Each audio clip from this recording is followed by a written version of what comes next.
नमस्कार दोस्तों, उम्मीद है आप लोग अच्छे से होंगे, आपकी सेहत अच्छी होगी। अगर आपने मेरे कुछ वीडियोस देखे हैं, अगर आपको पसंद आए हैं तो कृपया उन्हें लाइक कर दीजिएगा और इस चैनल को सब्सक्राइब ज़रूर कर दीजिएगा ताकि समय-समय पर आपके समक्ष नए-नए वीडियोस आते रहें। दोस्तों, आज हम डिस्कस करेंगे मिरर ऑर्डर। मिरर ऑर्डर होता क्या है? कोड्स कई बार डायरेक्शंस देती है। अगर कोई गार्डियनशिप का जो केस होता है उसमें डायरेक्शंस दिए जाते हैं कि मान लीजिए कोई एक पेरेंट है, वो दूसरे कंट्री में रहता है, चाहे उस बच्चे को दूसरे कंट्री में लेकर जा रहा है तो और कोर्ट डायरेक्शन देती है कि आप जिस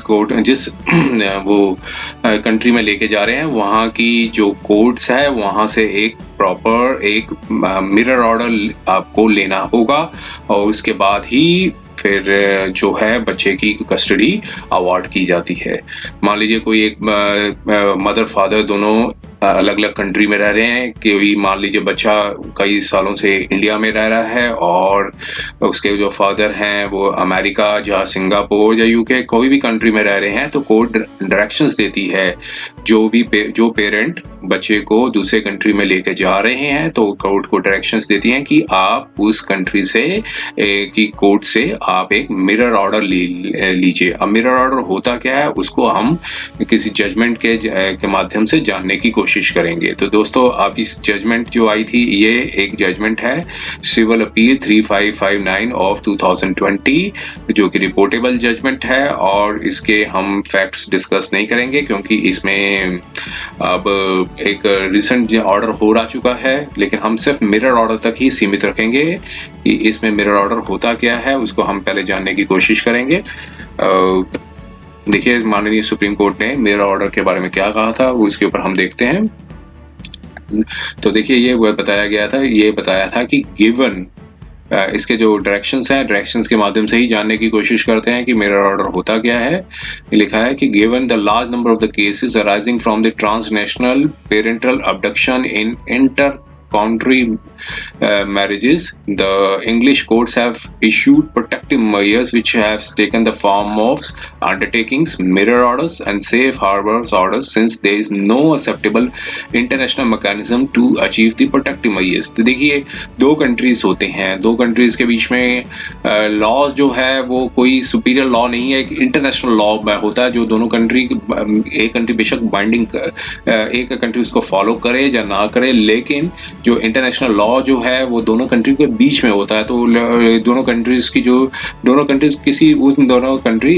बाइंडिंग नहीं होती हैं कि उसकी जुरिस्डिक्शन को फॉलो करे। लेकिन एक मिरर ऑर्डर के बारे में यही चीज बताइए कि English courts have now issued protective measures which have taken in the form of undertaking और mirror order since there is no accepted international mechanism to achieve the protective measures. आगे फिर देखिए क्या बताया माननीय सुप्रीम कोर्ट ने, such orders are passed to safeguard the interest of the child who is in the transient from one jurisdiction to another। तो ये order जो बनाए गए हैं, जो मिरर ऑर्डर जो बनाए गए हैं, जो भी अंडरटेकिंग जो बनाई गई है, तो सेफ गार्ड्स के लिए बनाए गए हैं कि जो चाइल्ड है उसको एक कंट्री से दूसरे कंट्री में लेके जा रहे हैं, एक जुरिस्डिक्शन से दूसरे जुरिस्डिक्शन में लेके जा रहे हैं, तो उसके इंटरेस्ट के लिए ही इस तरह के जो मिरर ऑर्डर बनाए गए हैं। तो फिर आगे क्या बताया उन्होंने, the courts have found mirror orders to be the most effective वे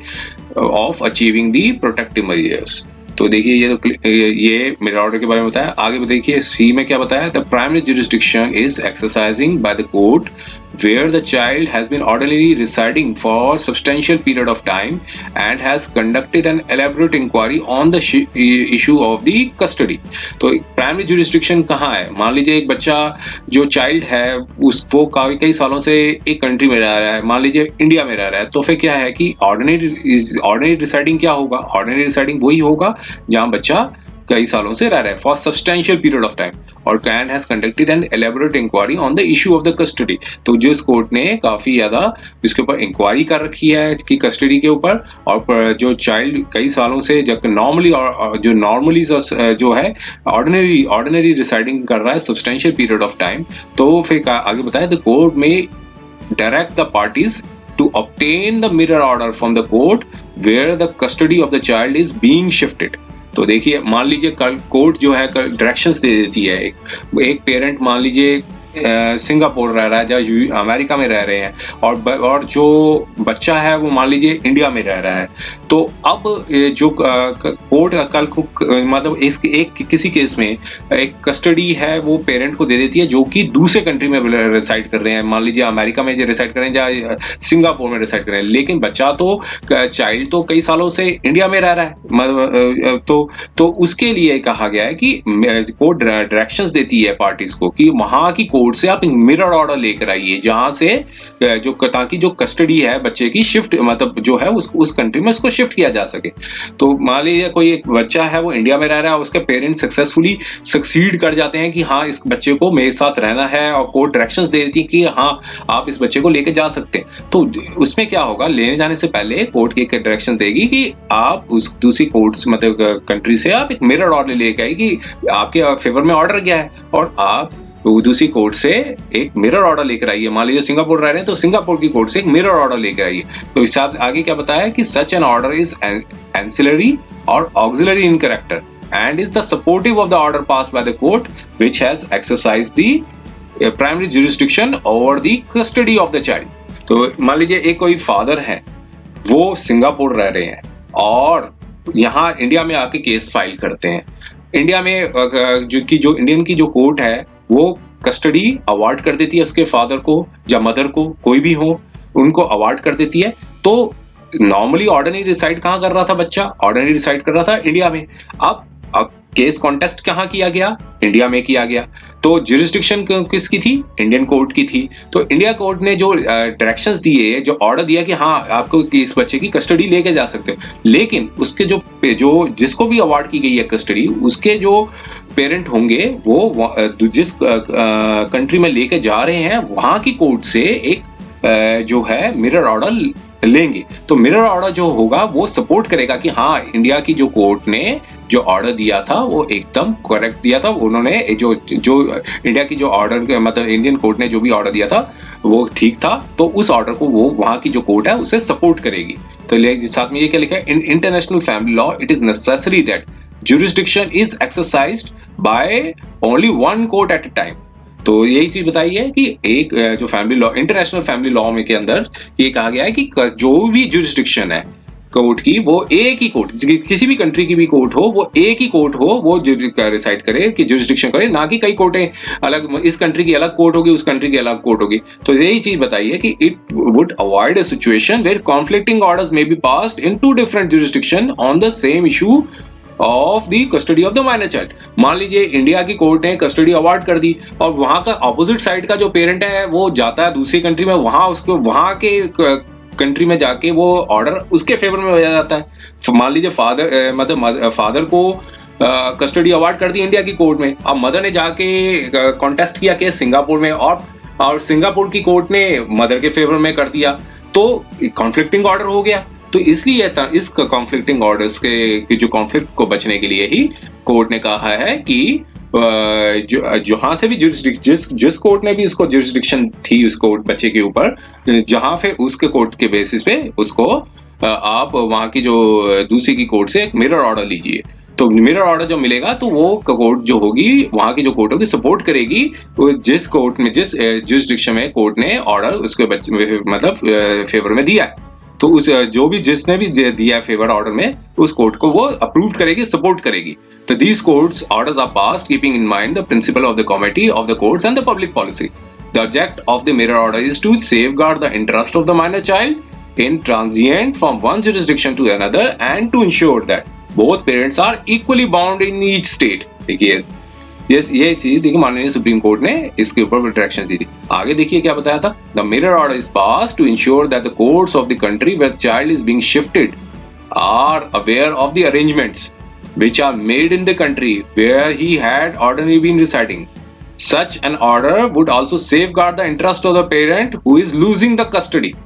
तो यही चीज बताई कि मिरर ऑर्डर जो है वो इंश्योर करेगा कोर्ट को कि जहां